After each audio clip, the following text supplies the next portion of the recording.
Our next question goes to Mr. Holtzinger. The city is beginning to address a backlog of projects, and you will have seen some of these priorities in the Mayor's latest budget, and voted for, some of you. What are your main areas of concern for fiscal 2015, and where would you most like to see spending increase? Also, presuming the need to keep the budget balanced and also no new revenue potentially on the horizon, where would you like to see the budget cut? There's no presuming the budget has to be balanced. It's a charter requirement. What I would say is, one of my engagements, I'm a contract city engineer for the city of Brunswick, and their budget's tight even in good times. And by being resourceful, we found a way to move capital projects forward down there, including a fairly long sewer line replacement and a large culvert replacement we did by doing a synergy project with the county. We didn't talk about it, we didn't have a seminar, we did it.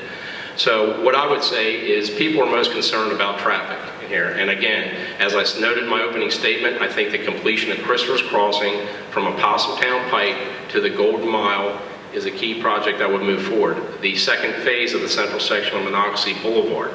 I do think Carroll Creek Linear Park is important. I think it should be completed. I don't think we need to spend over $3 million per acre to develop it. I think that project has to be looked at. I think the plans have to be looked at.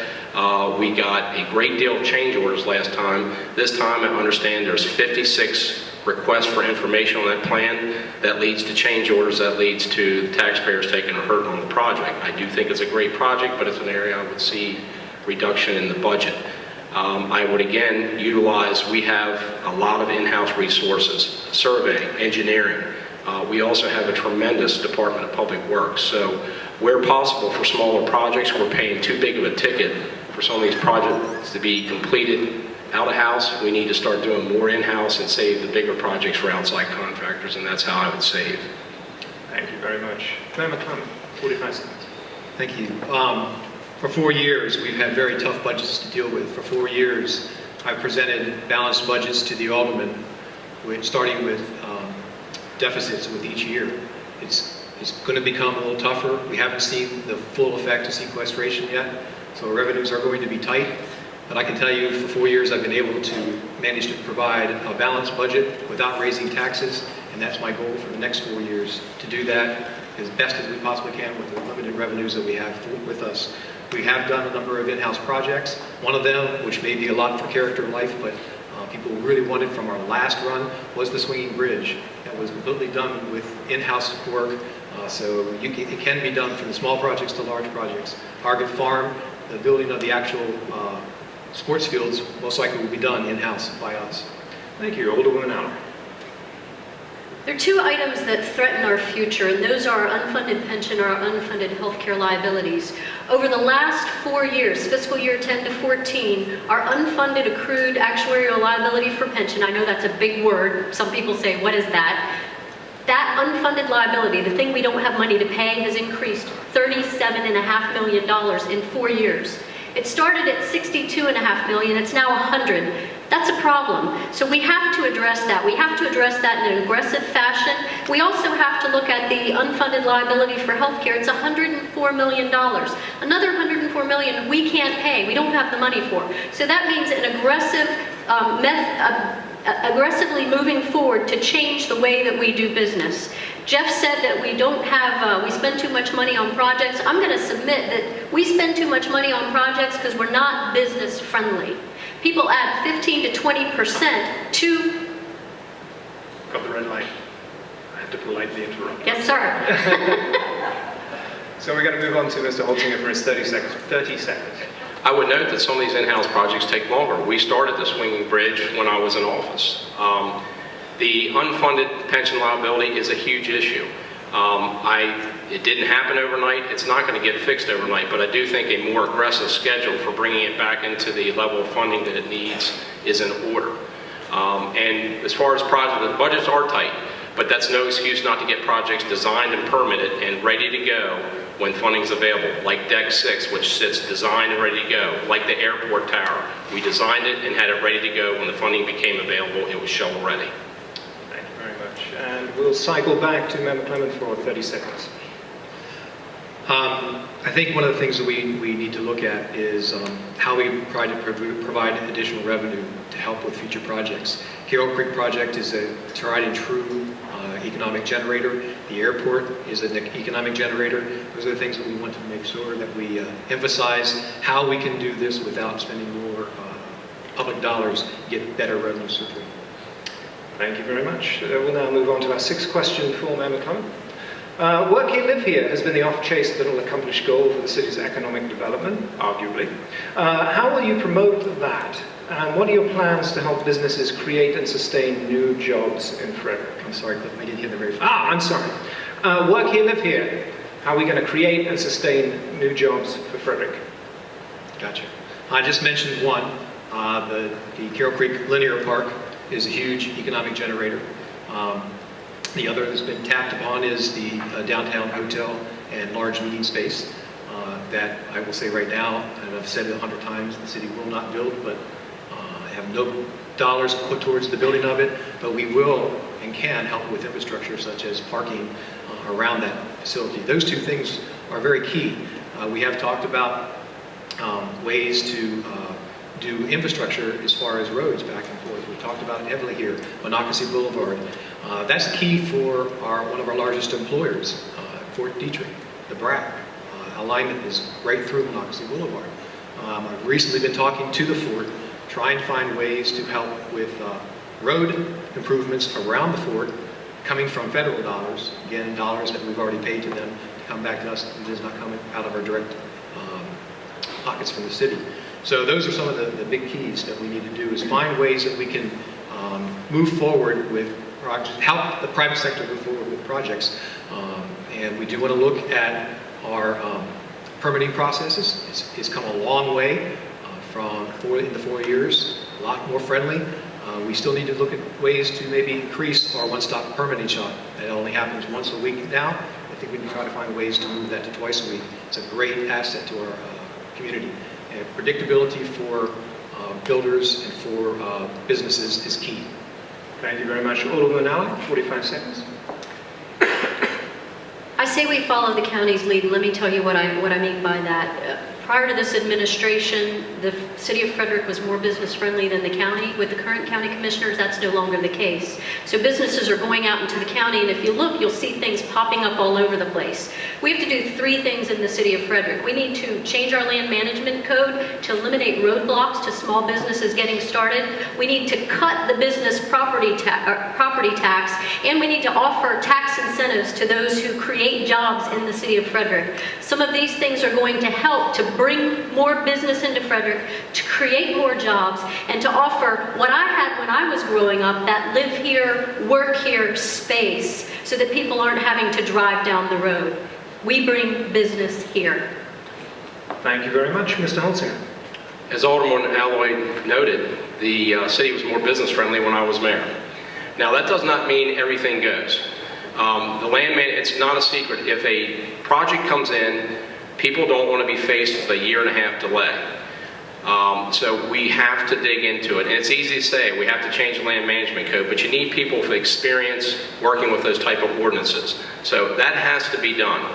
I would also suggest it's time for the city and the county to look at a joint ordinance. There are urban areas in the county, and I think that would make things much more efficient. We could get good bang for a buck. We could share reviewers in peak periods. So that has to be done, so it's a better process, but one that also protects the public interest. I've been on both sides of the fence. I know what that proper balance is.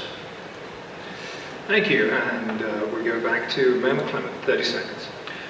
We have done joint processes. We were down a couple of planner reviewers, and the county did step in and help us, so we have done that. I've worked with the Land Use Council from the very get-go to talk about the land management code. Their request was that they felt it was best to try to amend it, not to try to redo it, because it is a monster to redo. We have been taking a lot of steps to update the land management code through text amendments to make sure that there is predictability and ease for our business community to come here and do business in the city of Frederick. Thank you very much. Well, we're over the hump and into our last three questions, which we will start off with Alderman Ally. And once again, we're going to keep the growth debate rolling here. It's the perennial question with which we all live. And in broad terms, what is your vision for growth and development in the city? What kinds of development do you favor? Where should it go? Do you know, I appreciate that I've been given the opportunity to talk about what I think, but this is actually driven by the private sector, believe it or not. When we talk about annexation and we talk about growth, these things are driven by folks in the community who have the dollars to fund them. Now, with regard to what I would prefer to see, I'd like to see the city controlling where that growth happens. And what I mean is creating that kind of environment where it's easy for developers to grow a business, build a business opportunity, a business park, or perhaps a residential area. And the reason I say that is if we don't let it happen inside the city of Frederick, it's going to happen in the county. And if we want to cooperate with things that are happening in the state, that means work within the municipal boundaries, look for infill development opportunities, make it easy, and grow within our boundaries. Thank you very much. Mr. Holt, let's start with Mayor McClellan. Oh, sorry. As far as growth, yes, we do need to look at infill. I think that's important.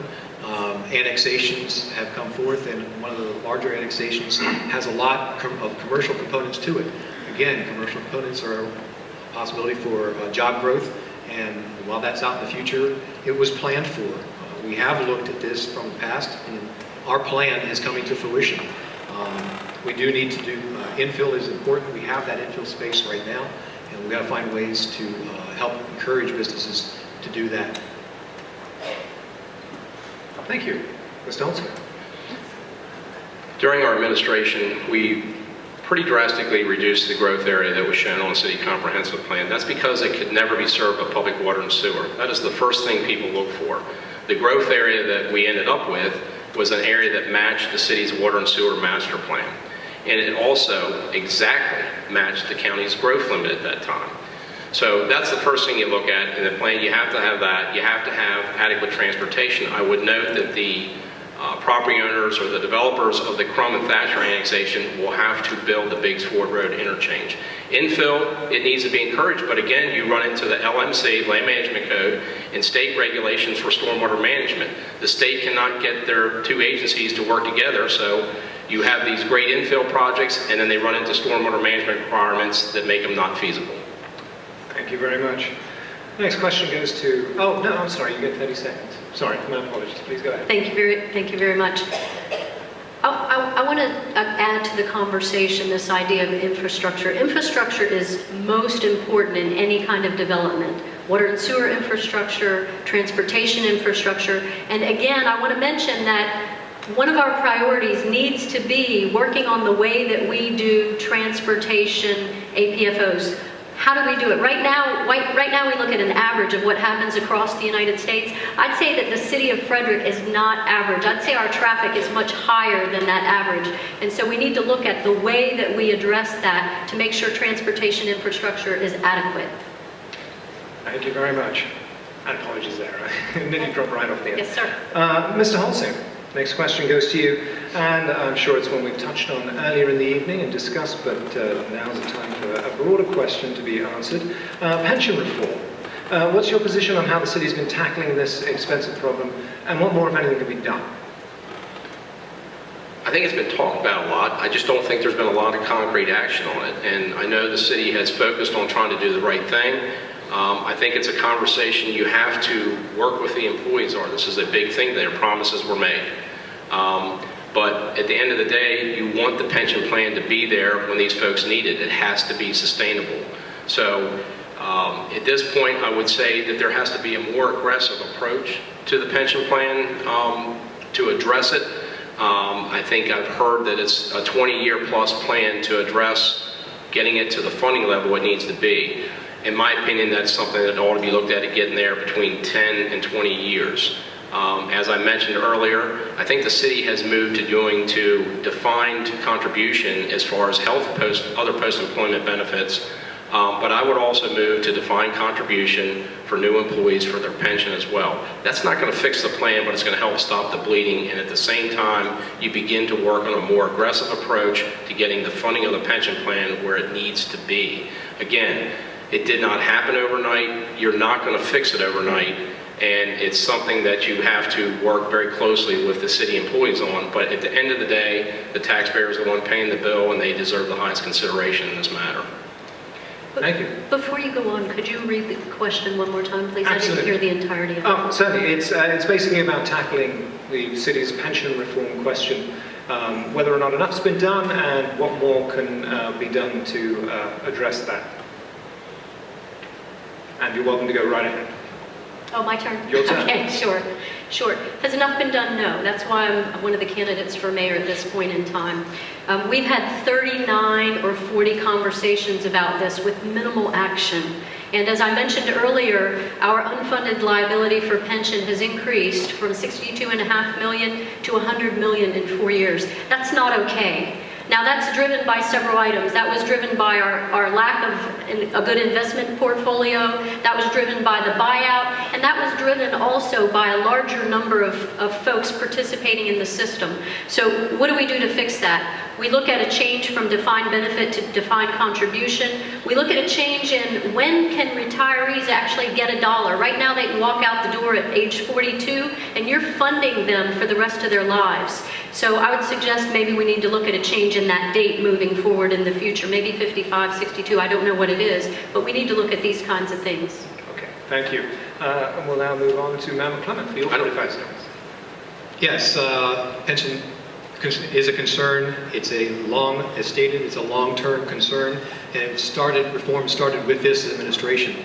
I did bring forward, way back in the beginning of the talks, defined contribution. The alderman looked at that and had concerns. There was concerns with the contractual obligations. So what we've done so far is to move towards reforming new employees. We are now currently moving the second part of that, which is looking at existing employees. So we have taken steps, and if anybody believes that it's a short term, we're going to fix it in the next 2 months, they're wrong. This is a long term that continually needs to be looked at, not only in this administration, but I will continue to look at it in my next administration. Very good. Mr. Holtzinger, 30 seconds to wrap. Well, you're seeing cities all over the United States, cities in California, Detroit. If you think that can't happen here, you're naive. Now, I don't suggest that we are in the condition of Detroit or some of the cities in California, but I would suggest that we need to take a more aggressive approach to resolving this issue. I would tell you also that notwithstanding running on being experts on the buyout saved money in the early years. The savings was to the general fund, and that money was not plugged back into the pension fund to the best of my knowledge. That may not have solved it all, but it would have helped reduce the deficit some.